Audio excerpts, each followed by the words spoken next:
Greetings and welcome. We are working in junior English, and we are now talking with Emily Dickinson's poem on page 413, My Life Closed Twice Before Its Close. I just want to make a couple of quick observations about a poem like this. Dickinson is trying to always, as your book will say on page 413, capture a moment, capture a single emotion, and put it in words that makes you kind of think of it differently. Now if you Google this poem, you will see a lot of scholars, there are scholars, believe it or not, who sit around for their whole academic career and try and interpret these poems and tell us what they think they mean. No kidding, they like these poems so much. And you can find lots of them online. And often they will say, it's very dangerous.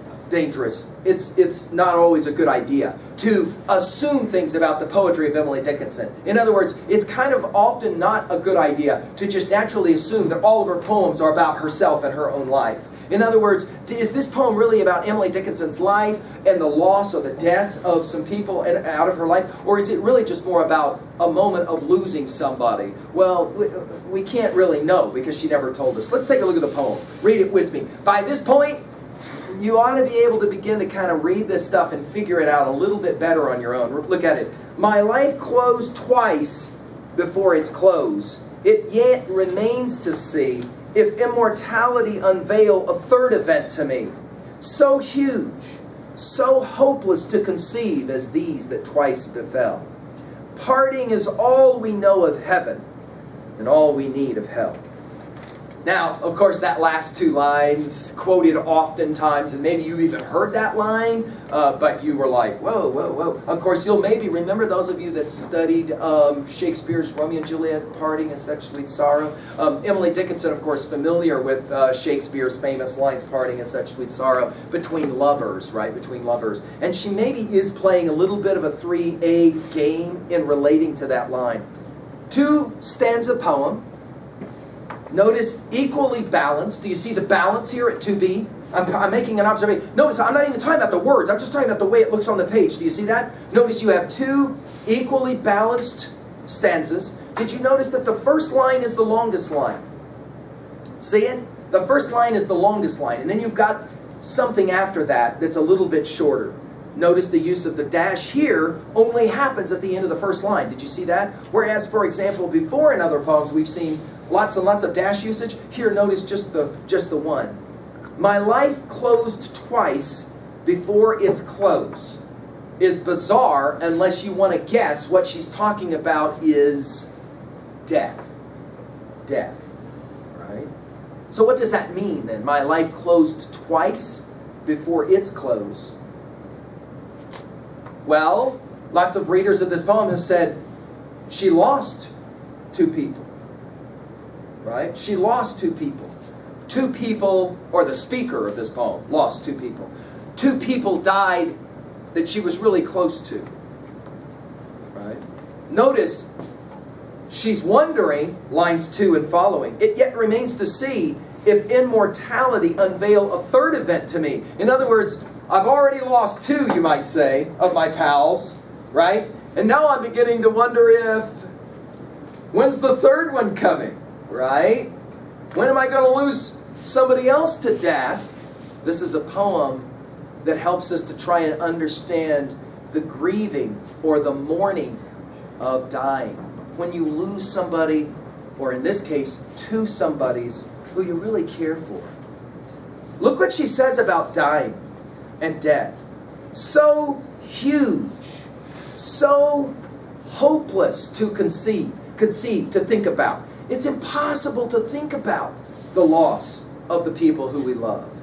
As these that twice befell, parting is all we know of heaven and all we need of hell.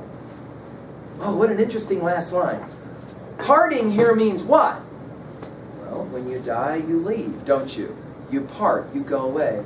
Dying, watching people who you leave. She says, that dying is all we know of heaven.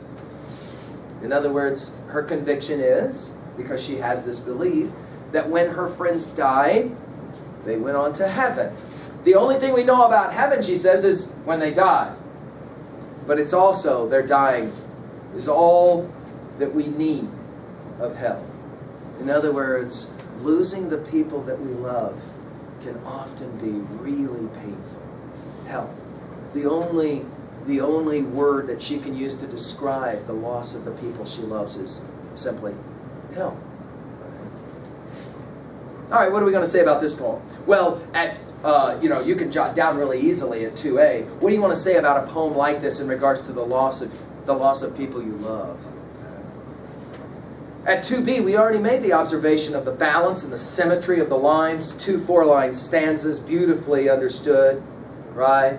Notice that on page 413, they'll talk to you a little bit about international comparisons here in the Japanese poem Tanka. Notice, when I went to visit the girl I loved so much that winter night, the river blew so cold that the plovers were crying.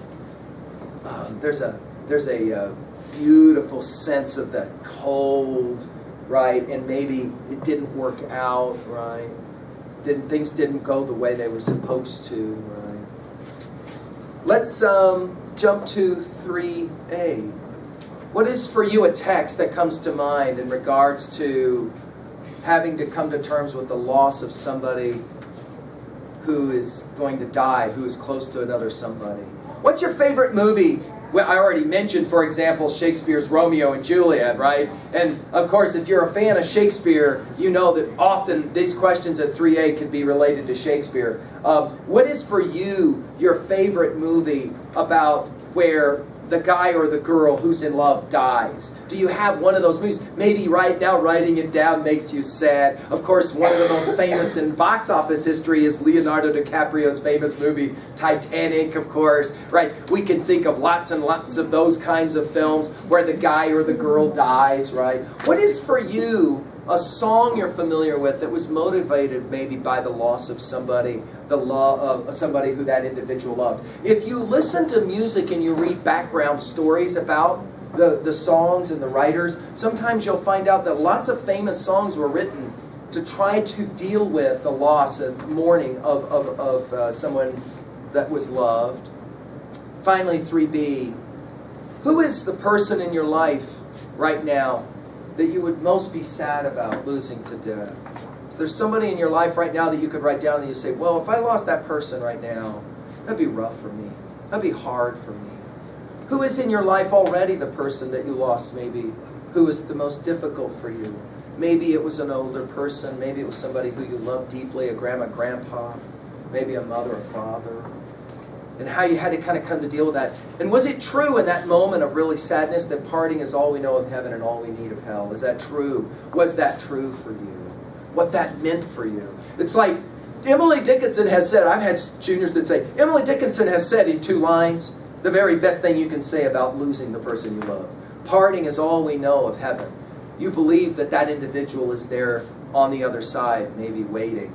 But it's all you need of hell. There's no worse hell than losing the person you love the most. Well, there you go, an introduction. What a brilliant little poem, right? Says so much with so little.